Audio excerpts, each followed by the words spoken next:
In this program, we'll use two buttons, one to raise the pitch on a speaker and the other to lower it. To do that, we first need a variable to hold the pitch or tone value that we want to play. To create a variable, we first name its type.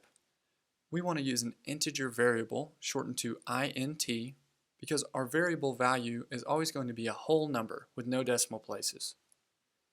Next, name the variable. I've named it pitch because that's what this variable value is going to stand in for, the pitch that's playing on the speaker.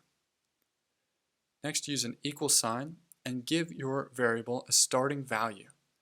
I use 40 because the speaker sounds best with a minimum hertz value of 40. So we have an integer variable named pitch that has a starting value of 40 above the void setup. Within the void setup function, use the pin mode function with arguments A5 and output to set up your speaker, and then use the pin mode function 2 more times to set ports 2 and 6 as input pull-ups. This means that they'll send in a low signal when they're pressed or a high signal when they're unpressed. Within the void loop function, the first thing we see is a tone function. The tone function has 2 arguments. First, the port where you want to play the tone, and second, the hertz value you want to use for your tone. In previous projects, we've used a number here, like 500, but now we want to use the variable value to determine what hertz are playing on the speaker.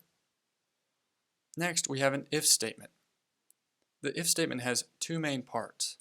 Between its parentheses is a condition that gets checked every time the if statement runs. And between the curly braces are the actions that run when the condition is true. So here we're checking to see if the reading from port 2 is low, meaning that the button plugged in there is pressed. If it is, we want to run this one line of code that's inside the curly braces of the if statement. This line is pitch plus plus, and the plus plus adds 1 to the value of pitch.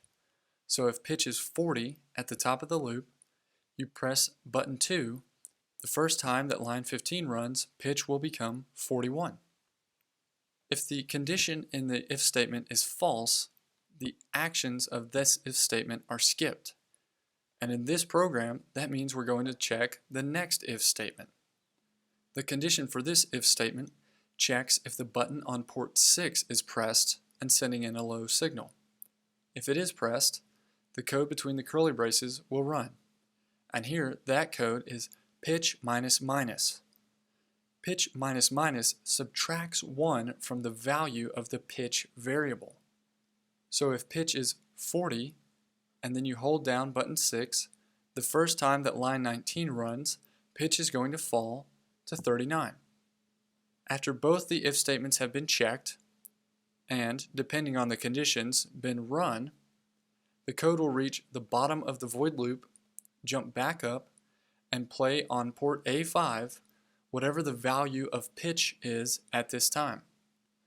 Now keep in mind, these if statements are completely separate from each other. So every time the void loop runs, it's going to check the condition on both line 14 and it's going to check the condition on line 18. And it's possible that it can run both pitch plus plus and pitch minus minus.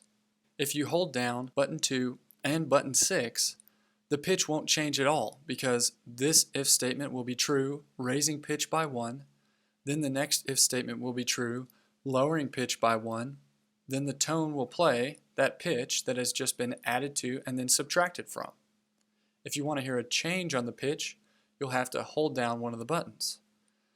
There's also no delay inside this void loop, so pitch is going to change really fast when you press down on one of the buttons. If you want it to change more slowly, you can add delays inside the curly braces of these if statements so that it, in this case, would rise more slowly, and then if we added another delay inside this curly brace of the if statements, it would fall more slowly.